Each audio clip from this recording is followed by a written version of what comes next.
Greetings, Calc 2 students. This short video is to help us understand what we need to do for the test in this semester and the show your work portion of the test. Remember, not all test questions will require show your work. When we come across a question that requires us to show your work, you'll have the part where you actually enter your final answer, like you normally do in your homework and other questions on the test. But then down below, you'll have the section where you're required to show your work. So for example, this simple U substitution question, I worked this out ahead of time, and my answer is 2 over 9 multiplied by x cubed plus 23, all raised to the 3 over 2. And then I should not forget to add a constant of integration plus c. The problem even tells us to use capital C for the constant of integration. Then I come down to the show my work section, and I have two choices. The first choice is I can click insert math and then type in all of my steps. But the problem is this is actually quite cumbersome and takes a while to do.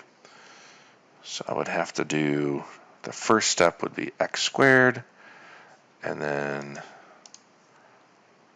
square root of x cubed plus 23. And then I would down below say let u equal x cubed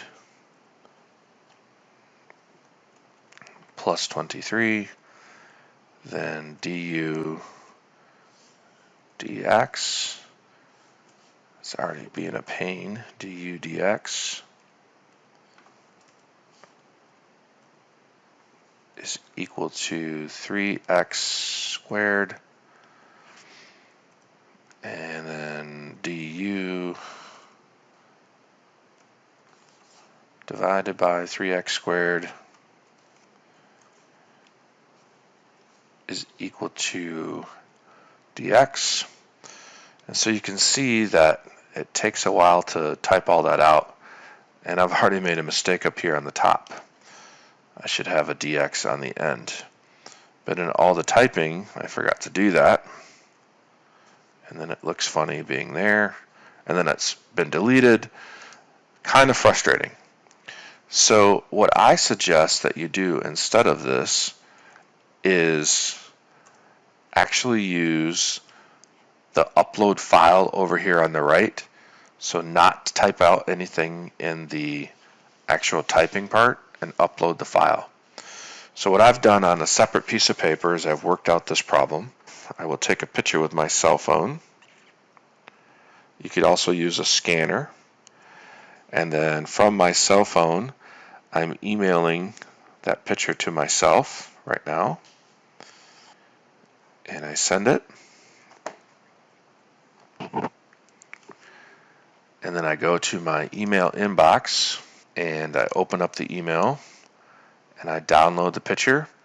If the problem had more than one page, I would download them a single one at a time.